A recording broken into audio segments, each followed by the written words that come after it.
Gentleman from Texas, Mr. Roy, is recognized for 5 minutes. I thank the chairman.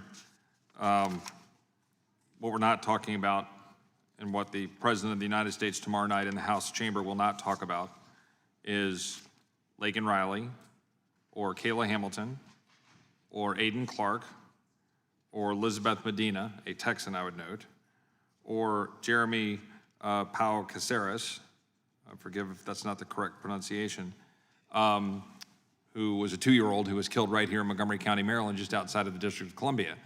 My colleagues will not be talking about these individuals. The President of the United States will not be talking about these individuals.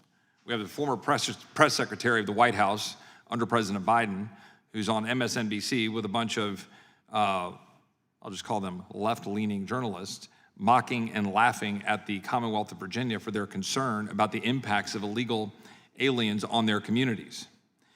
The reality is there are significant concerns and the impacts of illegal aliens on the communities that we represent.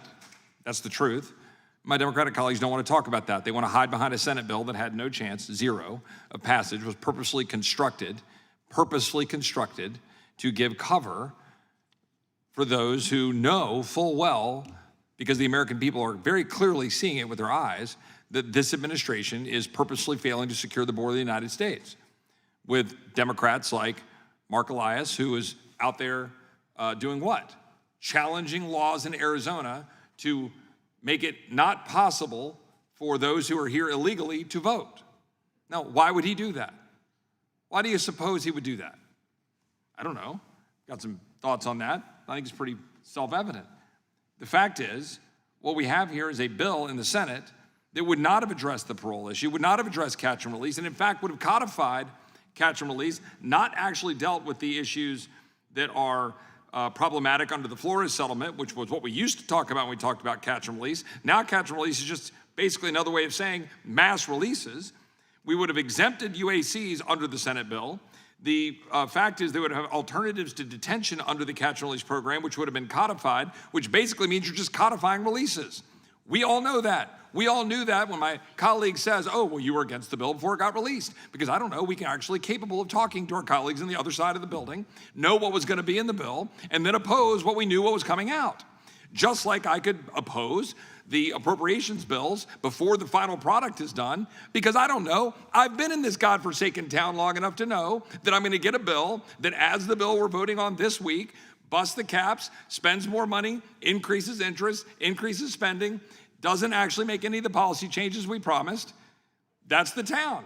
You can actually oppose it beforehand with almost 100% degree certainty when you know exactly what's coming out through the system.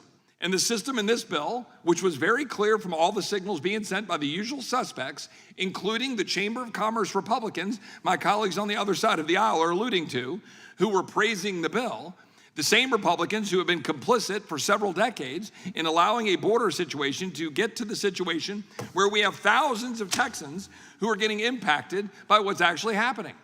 The ranchers who find dead bodies, who find migrants sitting along the Rio Grande, they're all sitting there, they're calling me today, dealing with those bodies as we speak. The Texas reality of 299,000 over the last roughly decade, people incarcerated in Texas jails, classified as illegal aliens. Of those numbers, there were 719,000 criminal offenses. 719,000 criminal offenses in the state of Texas. 732 homicides, 34,569 assaults, 10,198 burglaries, 40,963 drug-related crimes, 462 kidnappings, 26,991 thefts, 26,991 obstruction of police, 2,759 robberies, 4,483 sexual assaults, 5,003 sexual offenses, and 4,167 weapon convictions. That's not trivial. Those are real crimes throughout the state of Texas that people are dealing with. All of those were documented under the statistics in Texas for DPS as the crimes committed by illegal aliens in the state of Texas. And those numbers have done nothing but go up under this administration. The legislation before us attempts to address one aspect of that: robbery, and those kind of related crimes, not unlike the bill that we have on the floor, the Laken Riley Act. I yield back.